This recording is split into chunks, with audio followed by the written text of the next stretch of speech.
CloudSplitter Coffee applauds those who get up and get after it, no matter the conditions. They know that kick-ass coffee and outdoor adventure are the perfect pair. CloudSplitter Coffee is ethically sourced and expertly roasted, keeping you caffeinated, satisfied, and most importantly, outside. Your coffee, just like your wildest backcountry story, should be bold and brag-worthy. Head over to cloudsplittercoffee.com and use the promo code ADK10 to receive a special discount specifically for 46 of 46 podcast listeners. And you'll also like to know that the founder of this company is a winter Adirondack 46er. CloudSplitter Coffee, for the love of the grind.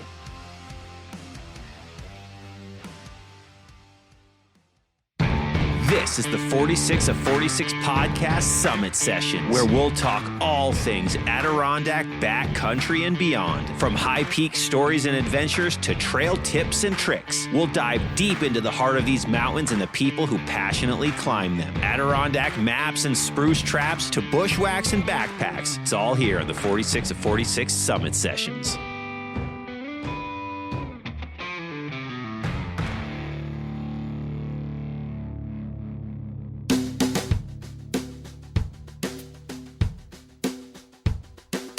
Hello, everyone, and welcome back to the Summit Sessions right here on the 46 of 46 podcast. It's very spring-like right now in the Adirondacks. The temperatures are pretty wild here in late February. Nice and warm, but hey, winter's coming back this coming week, so it's going to get right back to that typical Adirondack winter fun. But tonight I have a very special guest. He has been a supporter of this podcast from day one, and now I have him and his wife on the episode to talk all about their business, and I'm pretty sure it's a business that the majority of people who listen to this podcast have probably purchased from. Evan and Hilary from Pure Adirondacks are here with me tonight to talk about their company, what they do, and just dish about the Adirondacks. Evan is a local here, local to Wilmington, New York, so he grew up in the same spot as I did, and in the same time period. We were just a year apart in school, so it'll be an interesting conversation, and they're with me here tonight. Evan and Hilary, welcome to the 46 of 46 podcast. Finally, you're on the show. Yeah, thanks for having us on, James, and hi to everybody out there. Yeah, this is great. Looking forward to our conversation. Yes, very cool. Evan, I do appreciate you genuinely. You have definitely supported what I'm doing, and there's never been an issue. Anything I ever need, whether it's, giveaways or just, plugs or any of that sort of thing, you've always had no problem supporting this, and I genuinely appreciate this. Even with the Lake Placid Niner, same thing. So props to you, and genuinely I appreciate what you've done for me in that regard. Absolutely. Yeah, I've been happy to help out. Very cool. So let's get a quick background about both of you. Hilary, we'll start with you. Just tell me about tell me about how you got into the outdoors, and then, where did the Adirondacks come into play, and just give me your quick backstory. Yeah, sure. So I actually grew up in Victor, so outside of Rochester, New York. And my family, we were big campers growing up. Sorry if you can hear our dog Lucy in the background. She's totally fine. But yeah, so grew up outside of Rochester, and we grew up camping kind of in the Lake Eaton and central Adirondack region, Old Forge, that area. But we did venture up, to Lake Placid every now and then. Summertime campers. And that was the big thing for a while, just getting out with our pop-up and, canoeing, exploring, doing some smaller hikes. And I'd say that really, piqued my interest in both the outdoors and just environmental awareness and conservation in general. Mm-hmm. So ultimately, I ended up going to school at Clarkson University with a focus and degree in environmental science and policy. So, I'd say, those formative years of spending some time up in the Adirondacks and camping up there really gave me appreciation for the natural environment that we're lucky to have here in New York, and kind of take a deeper look into the conservation side of things. Mm-hmm. Now, is that what you're doing professionally now? Like, is that That's what you're doing for work. Great. Tell me a little more about that. So I work for an environmental consulting firm here in Syracuse, where we're actually located. So the company is EA Engineering, Science, and Technology. It's a small business. I think we have overall close to about 700 folks company-wide, and we're headquartered in Baltimore, Maryland area, but we have a smaller satellite office in Syracuse, and I think we are up to maybe 50 or so folks.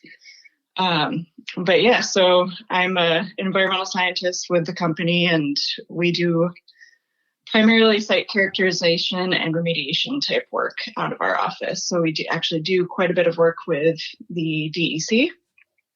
We have a good contract with them that we're working through, or with their Division of Environmental Remediation. And then I do also quite a bit of work with federal government side of things as well. Interesting. Very, very fascinating. So now, before we get to Evan, I want to dig into that a little bit more. What does your day-to-day look like? So you said you're working with the DEC, you know, and environmental science, obviously, you know, it's very applicable for up here where we live and what this podcast is all about. So what are some specifics in terms of, like, you know, I guess problems that you guys are solving or things that you're studying? What are some more, you know, are there more details that you can give us in terms of like what you actually are up to and are working on? Sure. Yeah. So with the DEC, our contract with them primarily is looking at sites that, they're all over the state, really. We don't have too many up in the Adirondacks at this point in time. Mostly Long Island, Albany area, Buffalo, some in central New York, not a whole lot. But so like I mentioned, we do a lot of site characterization, remediation type work. So we look at sites that we know have had some sort of contamination in the past, whether it's, you know, a former laundromat or industrial use of some sort. There's contamination present in groundwater, sediment, surface water, some sort of media, and we'll do an evaluation of basically the nature and extent of that contamination, and then provide input and help figure out ways to clean up. Sure. Now, do you guys not have a lot of work in the ADK because it doesn't need it, hopefully, or is it just more of a contract type of situation? I think it's more of a contract. Mm-hmm. The awards that we've been provided under our contract at this point in time. Understood. So, yeah, there's definitely work being completed up there. You may be familiar with it. One of the projects that DEC took on recently is located right in Saranac Lake.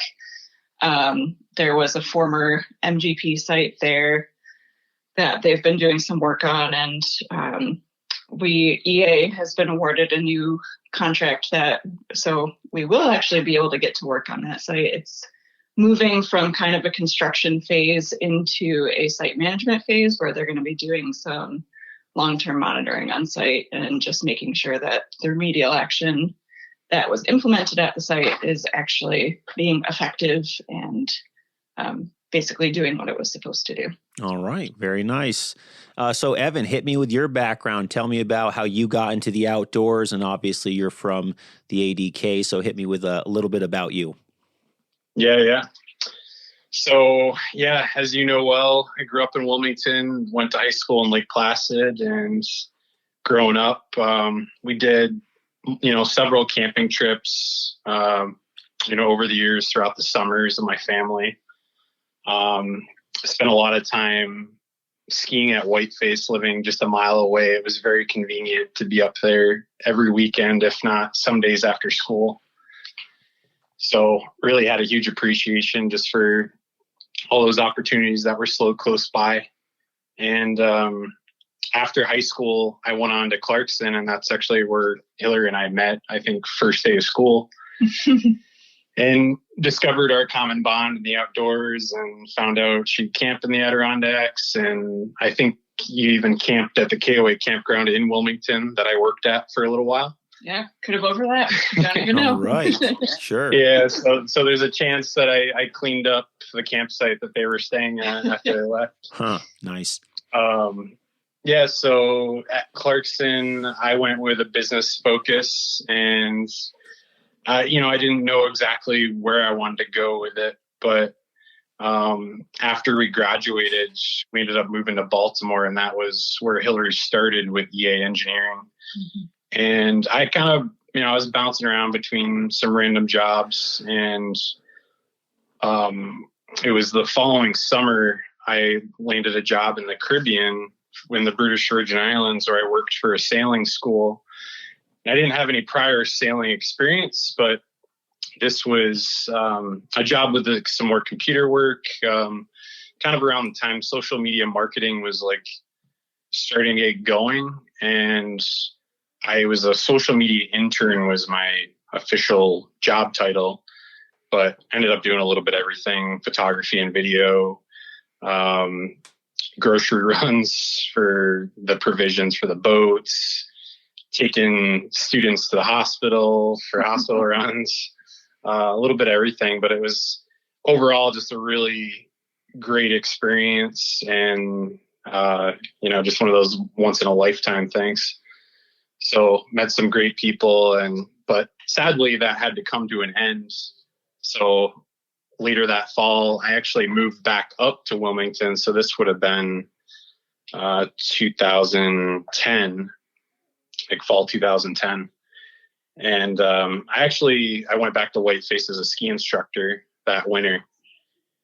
And that's when I just started using my camera a little more. I was starting to take some more photos and videos, just doing some local hikes when I was living back home. And that's when I kind of had the idea to launch our website.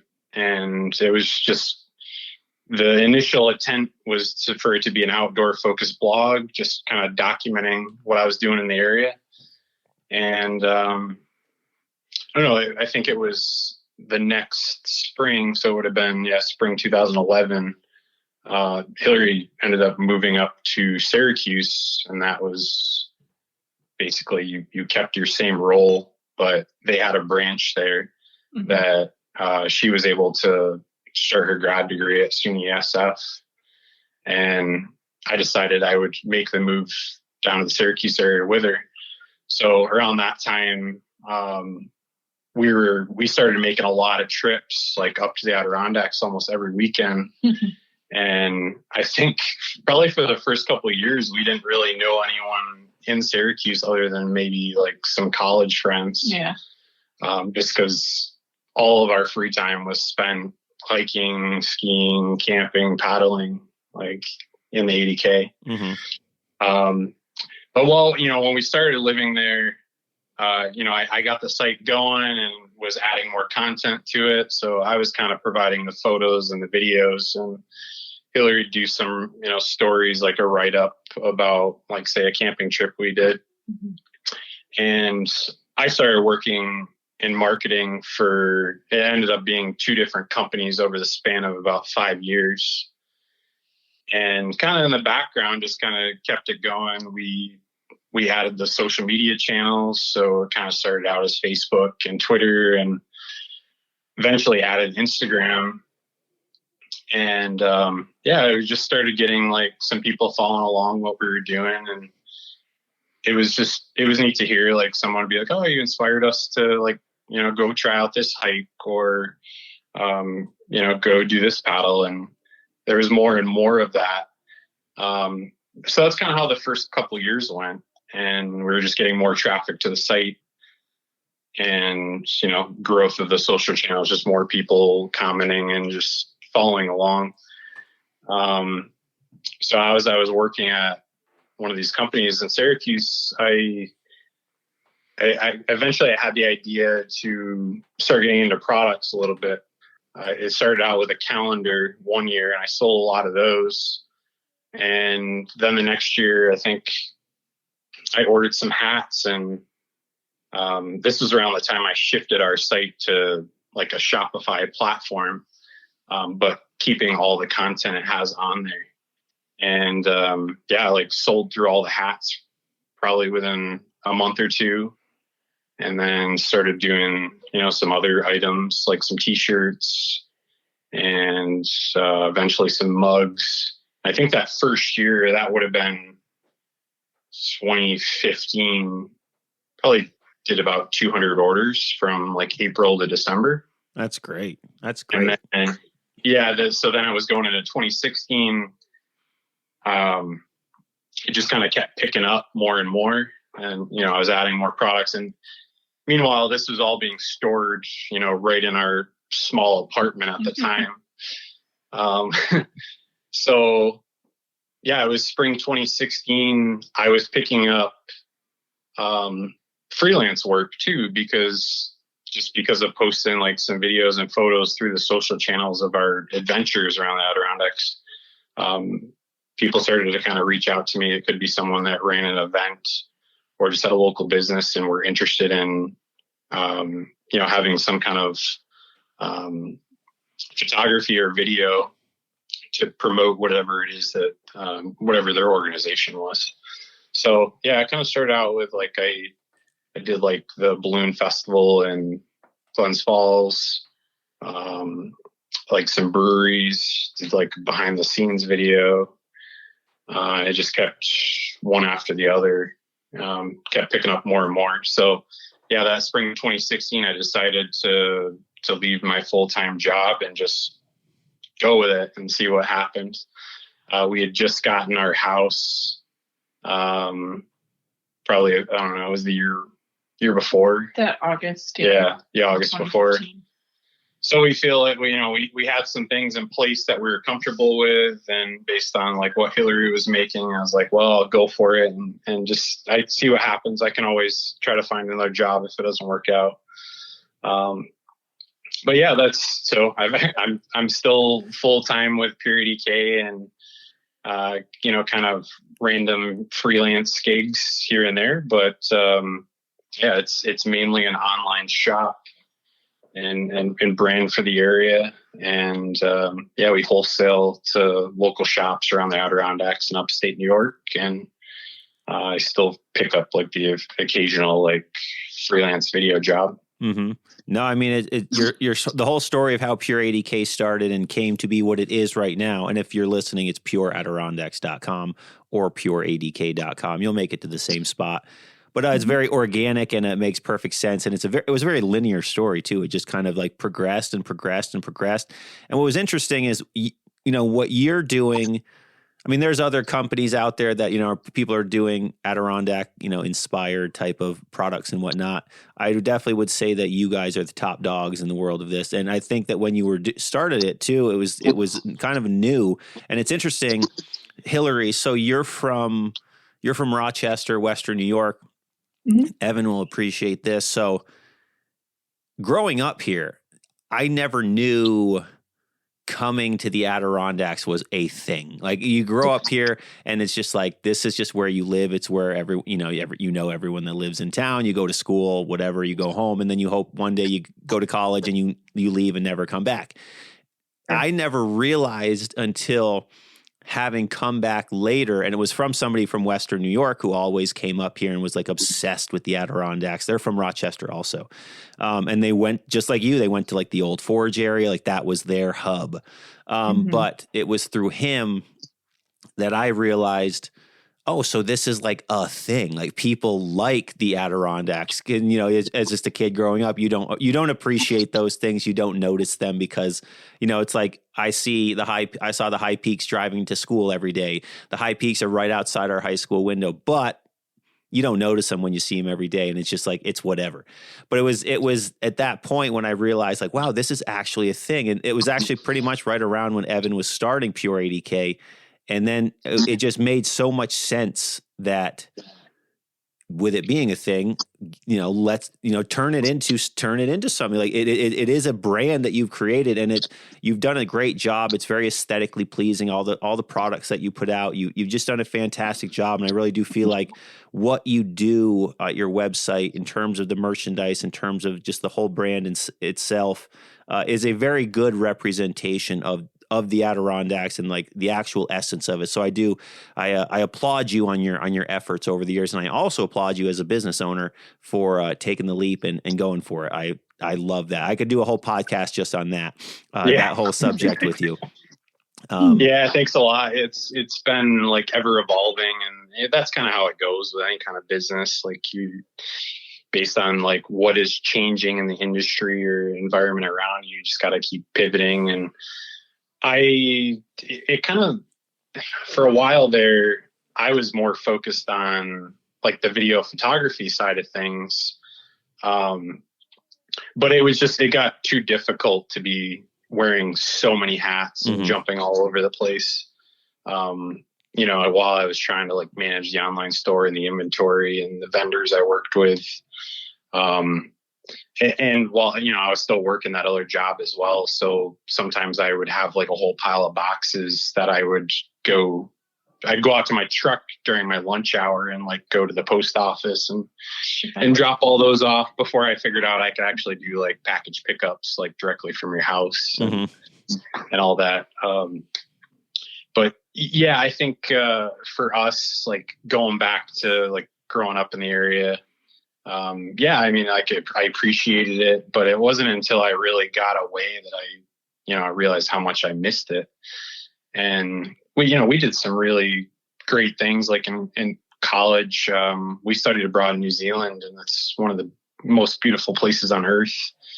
And we still find ourselves like drawn back to the Adirondacks. And it's just the uniqueness of the communities and the accessibility to all the lakes and rivers and mountains. And you find in those other places, there's no denying that there's a lot of beautiful things, but I think it's just that combination of all of it and the accessibility to it.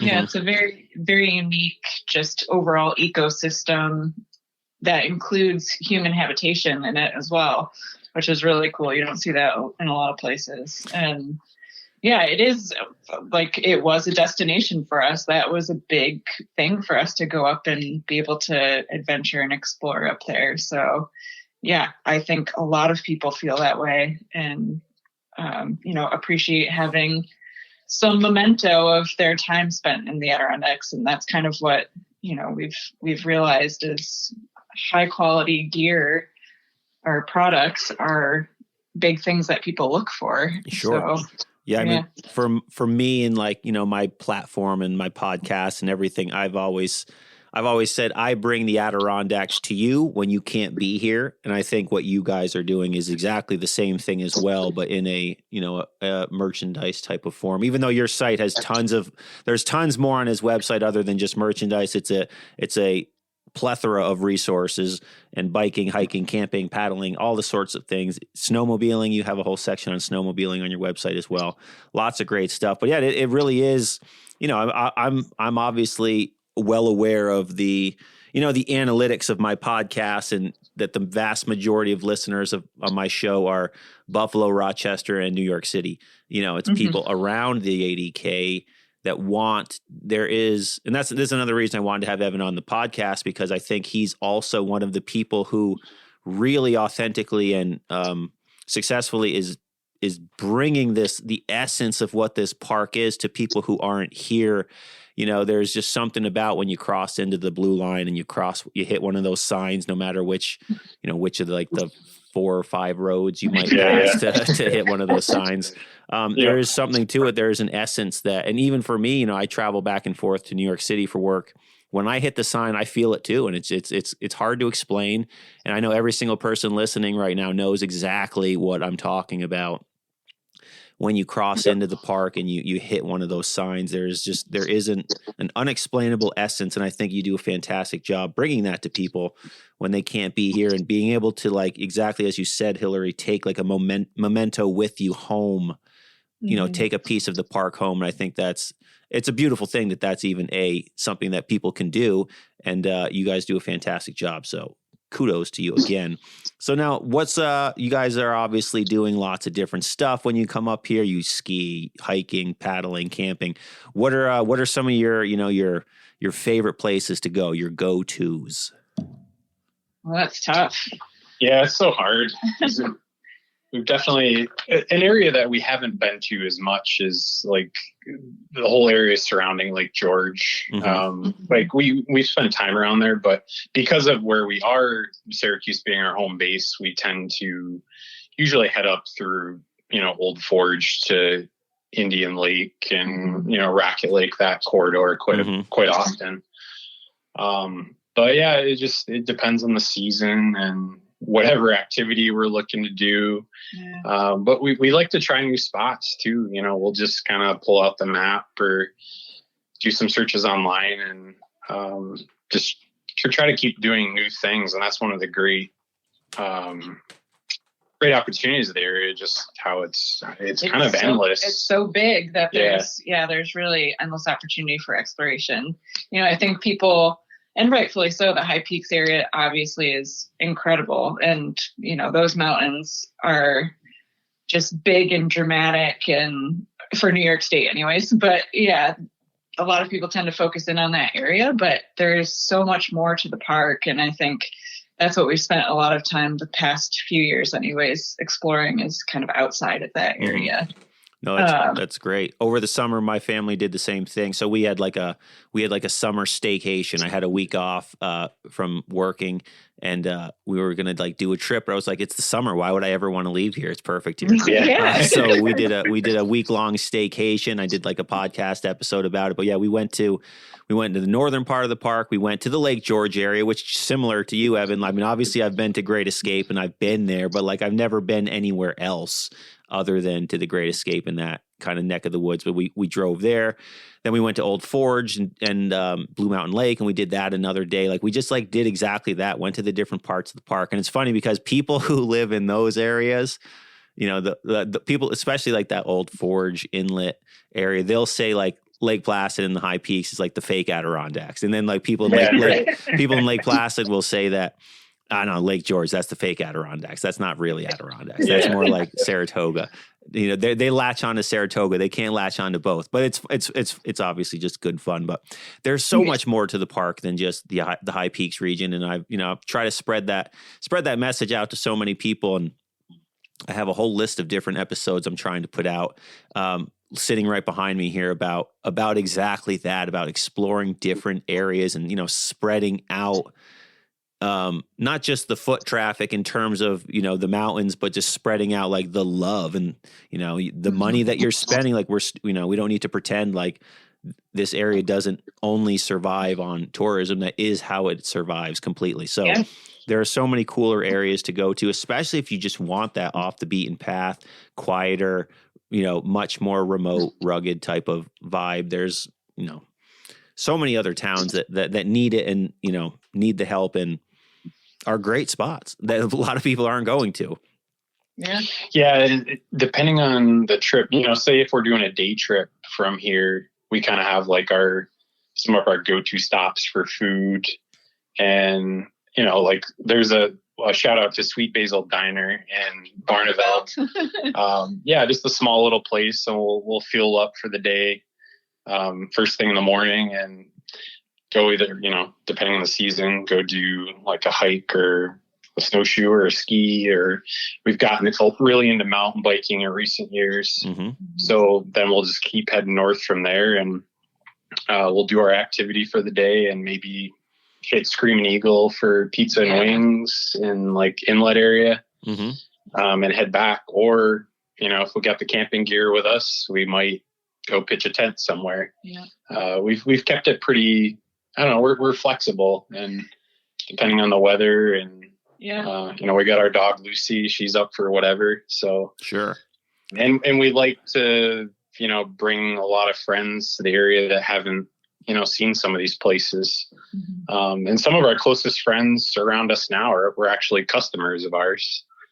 So that's great. Started as customers and now. And now they're friends. I have the same thing with some listeners. One of our closest friends, they were ordering one of our poster prints during really close to Christmas, and I didn't have it in stock. Well, I didn't have it in stock, and I couldn't get it printed in time. So I actually took the one off of our wall and delivered that to them. And we've come to be, become very good friends and do a lot of those activities up there with them. So that's great. Clearly you're having an impact on people, which is fantastic. And yeah, like we were talking about coming up, maybe sometimes you camp, sometimes you just go home. It's like having that flexibility creates the adventure that is, the Adirondack Park, and you're living it. You're living it.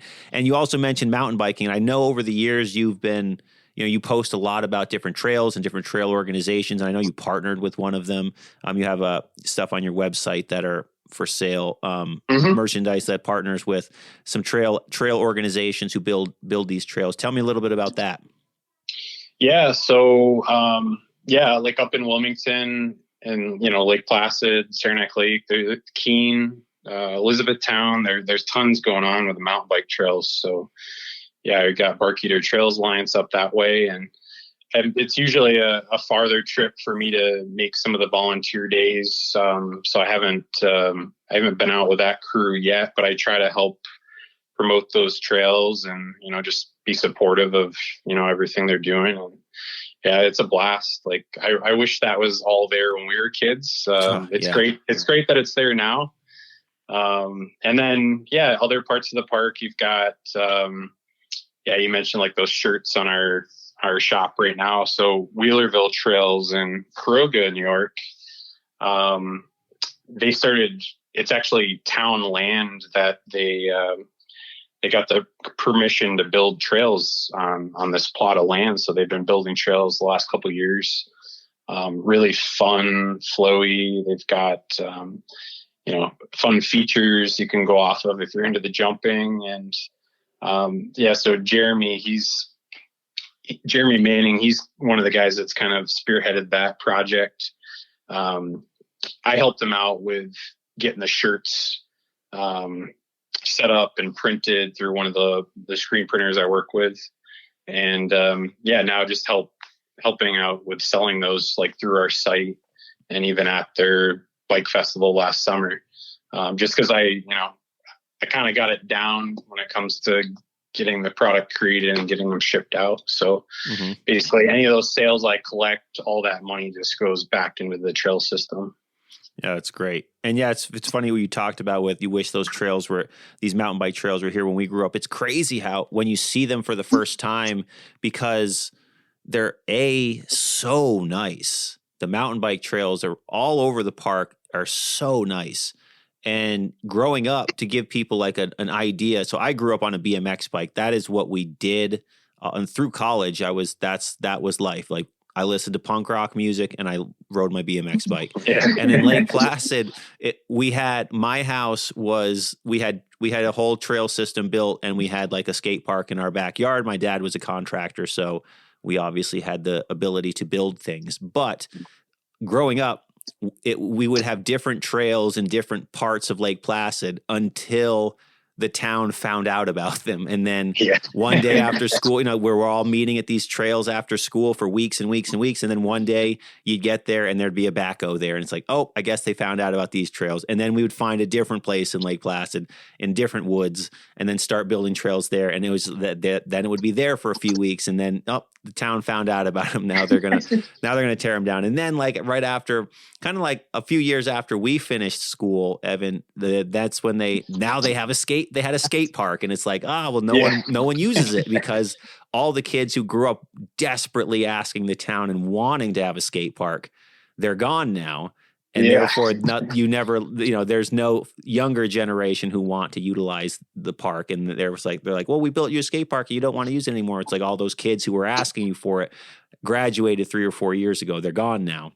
Yeah. But anyways, it's pretty wild how nice these mountain bike trails are. I remember the first time I saw them in Wilmington at the I don't really know what that land is. I mean, it's obviously a little park there. But the first time I saw them, I didn't know that they had even been built. And I remember looking around like, holy crap, when did these get built? They're legitimate, really, really nice.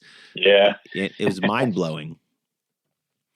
They're a blast. And it brings a lot of people together. It's a great sport. We get a whole crew of us and make a day of it and, grab some food and beers after. And it's fun. And that's what they're seeing in, like say Old Forge with McCully Mountain. They've been doing a lot of trail building there the last couple of years. The bike festival, we've set up a vendor booth at that in October, and it's been quite successful. Like a lot of people come out to ride and just have a good day riding bikes. Mm-hmm. Absolutely. So, and I see like Long Lake's been like building some trails, and you've got down in Glens Falls, you got Gurney Lane, you got North Creek Ski Bowl. There's a lot of it. Sure. So now you guys, obviously, as we talked about, you like to explore the different parts of the park. You like to go see the other areas like we were just talking about. Hit the listeners with with your top 3 non-High Peaks towns and non-Old Forge towns that people need to check out this coming summer here in the park. Off the beaten trail, top 3. Putting you on the spot. Pure ADK on the spot. Yeah, thinking. There's a lot of options here. Yeah. I mean, Inlet. There are no wrong answers. Yeah. Yeah. Inlet is always, it's a small town. It's basically one corner of the road. Yeah. Mm-hmm. There you got your little shops. You can walk over to Arrowhead Park, and you got the waterfront right there. Yeah. Yeah, if you've never gone anywhere, for people who like only come to the Lake Placid, Saranac Lake kind of area, if you haven't explored that western part of the park, Inlet, Eagle Bay, Old Forge, Blue Mountain Lake, highly recommend it. Check it out. It's a totally different feel. It's a different vibe, but it's freaking great. But yeah, if you haven't been to that whole neck of the woods, definitely add that to your list this summer. Don't come to Lake Placid for a week. Go there if that's where you're going to go. Explore something new. Even if you do come to Lake Placid, carve out a day and just drive there. It's an incredible drive. It's a really nice drive. And then it's a totally different feel, but it's also awesome. And once you get there, you'll be like, oh, I see exactly why he's saying this is cool. It is, and it is. Highly recommend it. So what else? Yeah, North Creek is another one. Mm-hmm. It's got its own little main street. Just almost like a mini version of the Lake Placid Main Street. Mm-hmm. And with Gore being you've got Gore right there. You've got the Hudson River for rafting in the summertime, and Revolution Rail for the rail bikes. Like if we actually took my grandmother, she just turned 95. We took her to do the rail bikes last September. Yeah, and she loved it. Yeah, it was the perfect activity for someone. Like she can still get out and walk, and she's mentally sharp, but we can't. I took her to Whiteface Landing on a hike when she was like 82, mm-hmm. and that she still did well in that, but now at 95 she wouldn't be able to do that. Sure. So it was the perfect activity for her to get out on a trail essentially through the woods on the train track. And and that whole area too, that North Creek area. I mean, there's other little towns in that kind of general area that's kind of like, it's like south central-ish of the ADK. It's a very cool spot. And if you keep going south, you come to Northville, which is also a neat little area. It's a very big, like, second home area. So it's a nice town, and there's some good eats there. But another area that I like that's in that kind of that general kind of corridor of the park. Mm-hmm. So you said Inlet, you said North Creek, and what's number 3 of towns that someone should visit this summer, 2023? I would say like Indian Lake. All right, Indian Lake, going to a different part of the park. Yeah, I agree. Yeah, there's not much of a town per se. Well, they got a really nice Stewart's. There's a really nice Stewart's now. Yes, and we all need our milkshake, so we're all going to go there. So it's okay. There's Stewart's there. The beef jerky is a good price. Let's go to Stewart's. Yeah, but there's a lot of nice little hikes around there. There's the campground, the DC campground that's right there. Yep. there's the Indian Louis Lake. Yeah, Louis Lake, and then the Indian Lake, like island sites, right? Yep. Snowy Mountain right there. That's a great little hike. Yeah, it's great for hiking and camping and that sort of, like you're going to not do the tourist thing. You're going to do the outdoors thing. Indian Lake is a great spot. Yeah. Mm-hmm. Yep. Cool. So now you guys have, I mean, I don't have any facts to back this up, but I feel like you guys have the largest Instagram page of anyone having to do with the Adirondacks. I could be wrong, but you have a lot of followers. So you clearly must hear from people. I mean, I assume you hear from people from all over. I mean, I would imagine that you probably have Adirondack lovers from all over the country who follow your page. What are things that what's the scuttlebutt? What are you hearing from people? Good things that's happening in the ADK, things that people are curious about, questions, like what are things that you hear in your kind of, via your platform, I should say, about, what's happening in the Adirondacks from, I guess I would dare say, an outsider's perspective?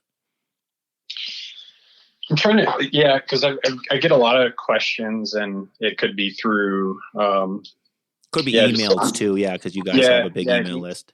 Emails, comments on social posts, and even occasionally I have a chat box on our site, and I've gotten questions through that. I'm just trying to think, because there's been a lot, so I'm trying to. A lot of people asking for hiking recommendations or camping locations. I have gotten a lot of that where someone's like, "Hey, I've got, I've got a week or a weekend, and what should I do?" Yeah, we're like, well, you got to narrow it down a little bit. Yeah, so I'm like, all right, well, first tell me, do you have kids? What are your interests? Do you want a town nearby? Yeah, sure. There's a lot of factors at play.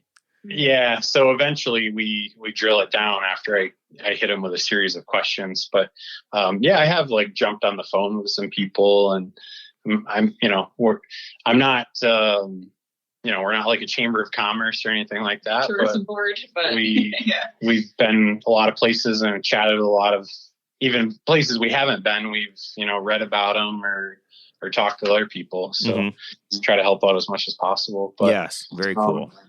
There could be, even if a certain hike is open at a certain time, that's come up because they'll go to Google and see hours 8 to 5 listed for a mountain. So things like that. And, although there's, certain areas with AMR where, depending on the season, you got to reserve a spot. Yeah. Otherwise, if it's the forest preserve, you can go and do your hike as long as you're prepared and know what you're doing. So now, question as we start to wrap things up here, Evan. So you grew up in the Adirondacks. It's very different right now than when we grew up. I guess in my mind, I feel it's very different. One of the reasons I feel it's very different is because the whole housing thing in the park, and second homes are kind of overtaking first homes, and there's kind of that sort of thing. But what have you seen to be a big change in the ADK that you notice now versus when you grew up here? Does it feel different? Does it feel exactly the same? Kind of what's your perspective on that subject? It's definitely busier for sure. We've seen that a lot in the past 5 to 10 years, just some of the trailheads being overrun with cars. And that's been a, kind of an ongoing issue and conversation around that. And things have been done to help out for sure. But it's good and bad. It's great that people are outside and wanting to see these beautiful places. But unfortunately, it's some of the bad apples that are leaving garbage behind and kind of breaking some rules that can spoil it for everybody. So that's where we just gotta do our best to promote good behaviors, I guess. Yeah, sure. Responsible recreating, no matter what you're doing, of course. Yeah. Cool. Yeah. All right. In terms of development, I think, even right in Wilmington, you're seeing a lot of property being purchased and developed, and it'll be interesting to see how that kind of plays out over the next couple of years. Yeah, because that's the other side of it, the fact that more people are, say, like mountain biking. More people are like biking in areas like Wilmington. You can see where that is going to help some of those local businesses, and keep. It provides other opportunities too. More people in the area. It certainly does. Wilmington, in my mind, I say this every time my wife and I drive through it, like if we're going to Plattsburgh or something. I say, man, Wilmington is a cool little town. It's always my wild card town, because I do feel like Wilmington in the last decade has, it's just like a nice little town. All those little motels have been, bought and purchased and upgraded and, redone. And it's actually like a hopping little town. I always kind of think of it as like a wild card spot that you might not have thought about at first, but it's like a great spot, great place to stay too, especially if you're, looking to be not right in town, but also in a spot where there's just so much to do outdoors. Yeah. And it looks nice. It's aesthetically pleasing, the town of Wilmington now. Now, Evan, were you one of those Wilmington kids who grew up like every day you were at the Flume in the summertime? Like that's what you did? You woke up and went to the Flume? Like a lot of Wilmington people? So unfortunately not. And that kind of had to do with my family, and just because of some of the accidents over the years. Sure. There. I don't blame you. I don't blame you. Yeah. So, my mom wasn't too keen for me to go there. So, if I did go there, it was probably a time when she didn't know I was going there. Sure. No, it's so funny because my wife and I talk about that too. We're like, that was just, I was like, that's what people from Wilmington did. They went to the Flume every day. And it's like, now as an adult, especially as an adult with young children, I'm like, holy crap, people die every single year at the Flume. And it's like, yeah, no wonder people die. It's a radical spot. My mom actually, she was kudos to your mom. On the volunteer fire department for a while. Mm-hmm. So, unfortunately, she had, kind of some firsthand experience with some of the calls. I bet. But we had a lot of, my parents own a decent amount of land where they still live there in Wilmington, and I just had the woods back there to explore. So I was played back there. Yeah. Building 4-wheeler, building little forts and, very cool. Yeah. And I did, like some biking, but we were, kind of limited on our trails back then. It was kind of just biking into town to the local park, that type of thing. Yeah.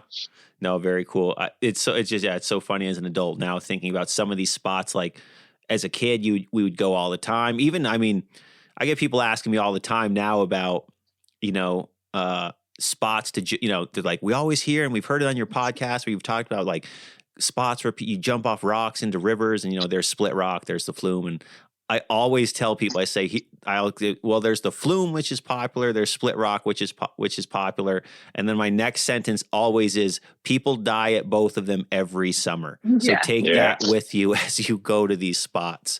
It can be absolutely devastating. And they can be fun on the right days, and they can be not fun in the wrong days. But yep, exactly. Yeah. But it's definitely something people are looking for.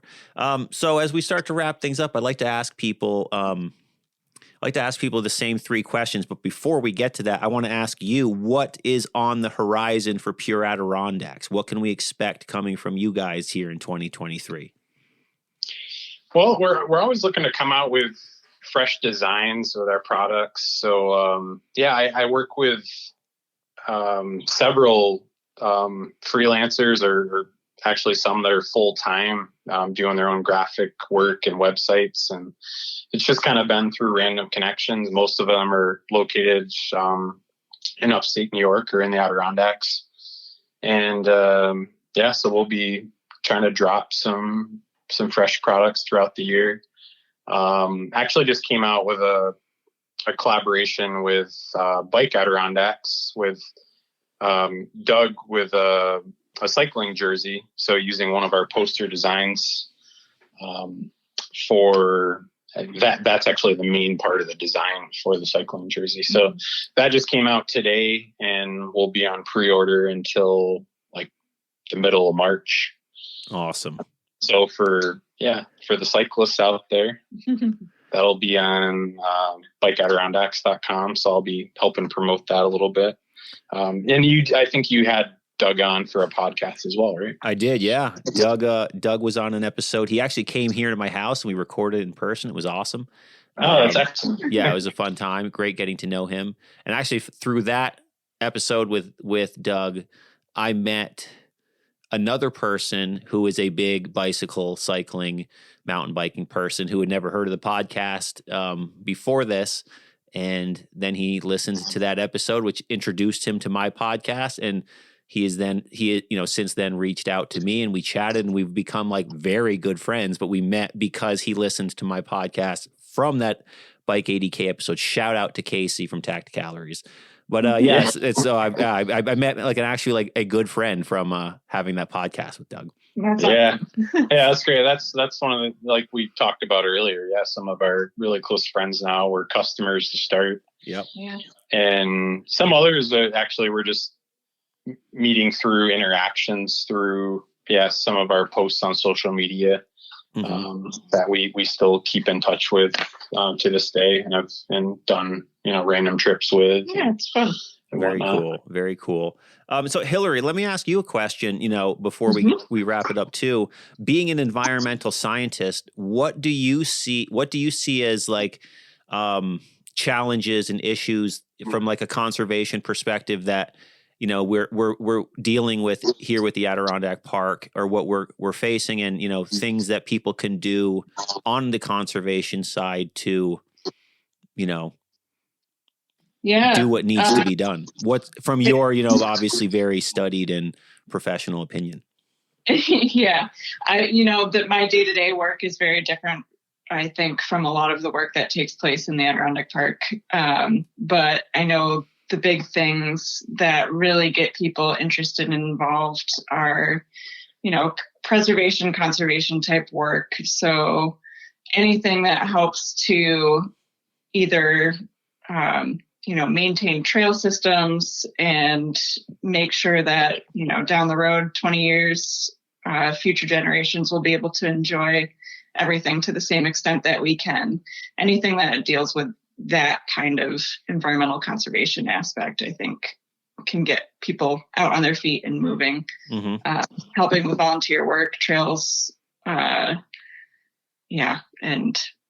waterways have always been a big interest to me. I'm not as up to par with the current status of waterways in the Adirondacks in terms of the chemistry and what's happening in that line, but nutrient loading and acid rain were big things at one point in time. So those are always issues that are worth looking into. Awesome. All right, so let's wrap this show up. So I always like to ask people these same 3 questions at the end of the podcast, so you'll both be able to answer. The first question, there is no wrong answer. What is something unique to both of you that you have to have in your backpack if you're out hiking or camping or paddling, or what's something unique that like you have to have with you whenever you're out on an adventure? Oh, I don't know if it's too snacks. Well, yeah, I don't know if it's too unique, but like I always have one of my cameras. I have several to document our journey. I was going to say gummy bears. But yeah, from a snack side, gummy bears. Yeah, there's no wrong answer, and both are fantastic answers. Yeah. All right. The second question is, what do you think makes the Adirondacks a unique place? And you guys will be able to give a nice perspective. Evan, having grown up here, and Hilary, not growing up here full time or whatever, but coming here throughout your entire life. So what do you feel that makes this park such a unique place that grabs people to constantly be coming? Yeah, for me, I think it was always an escape that let you have the best of all the worlds. So you could get out and do a hike, you could spend time on the water, you could find a beach if you wanted to and just lay out in the sun for a bit. And just that unique combination of the environmental factors and then, the small towns that really make it what it is, a little community. Yeah, I'd have to agree. Yeah, just thinking back to last summer, like we did a volunteer project out in the high peaks in the floodlands doing a lean-to rescue, and basically we were putting on a new roof on it and camped out there for the weekend, and did a little hiking, and then on the way back we decided, let's go. We had the paddle boards with us. Like we went to Seventh Lake and floated out there for a while, and then grabbed some food after that and in inlet. So I don't know. It's just, I feel like there's just so much you can do, and it's whatever pace you want to go at. Yeah, you can find something that speaks to you regardless of what it is, and that there's an opportunity for it in the Adirondacks. Absolutely. There is a never-ending adventure to be had. And, in the outdoors, every day is different. Seasons are different. Weather is different. What the woods is going to give you is different. It will never get boring, in my opinion. And I was going to say, we just love how there's so many bodies of water.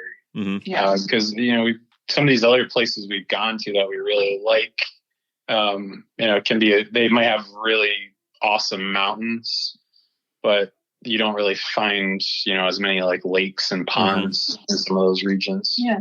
The little gems.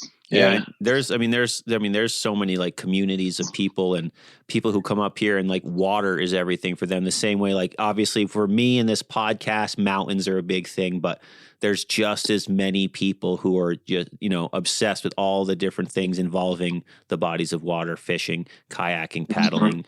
It is its own, it's its own culture, just like climbing mountains is its own culture up here, because there's just so much to do in so many different places. And that leads me to my last question. What gets you guys outdoors? Why do you guys retreat outdoors? Why do you spend time in nature, in, difficult situations? Sometimes you're climbing a mountain that's difficult. No one's making you be out there, or you're out camping, sleeping in a tent on purpose. Like, what draws you to the outdoors? I think it's refreshing and rejuvenating. There's something about just like breathing that nice fresh air and being present in the outdoors that really is just a wonderful thing to experience. And, no matter what's going on in your day-to-day life, being able to escape and just walk and clear your head and, explore, it's a wonderful, wonderful thing. Yeah. I find if I'm ever like, I don't know, mentally in a rut, like just getting outside, and even if it's a simple, just a simple hike, it's nothing crazy, like still just being out there and moving your feet, not having to think about anything else. Yeah, it just kind of re-energizes you. Mm-hmm. Yeah. Absolutely. All right, great. So as we close up here, where can people find you guys? Well, on our website, pureadirondacks.com or pureadk.com. And social media, Instagram, Pure Adirondacks, or on YouTube as well. YouTube's a fun one. Yeah, you'll find a lot of our videos from over the years on there, especially the early ones that I kind of cringe at. Oh, yeah, I know the feeling. That's how I feel about my early episodes of my podcast. Yeah. And yet they're the episodes most people listen to because they're like about the high peaks. But they make me cringe. But that's all right. Hey, that's what we do. We grow, we become better, and we just leave them up anyway so people can see where we've come from, right? Exactly. Yep. All right. Well, Evan, this was great finally getting you on the podcast. It's been a while, and I really appreciate you guys coming on and telling us your story about both the business and what you guys are up to. For sure. Thanks, James. Appreciate you having us on. Absolutely. So we'll wrap things up right there. Evan and Hilary of Pure Adirondacks. Check them out, pureadirondacks.com. They have tons of fantastic Adirondack-inspired merchandise. They just a gigantic resource of all things to do in the ADK, from biking to hiking, camping, paddling, skiing, fishing, climbing, rafting, snowmobiling, just everything that you can do in the great outdoors. PureAdirondacks.com is a great resource to check out. Thank you all for listening to another Summit session right here on the 46 of 46 podcast. If you like the show, I'd love it if you could leave a rating and review on Apple Podcasts or Spotify. I genuinely will appreciate it.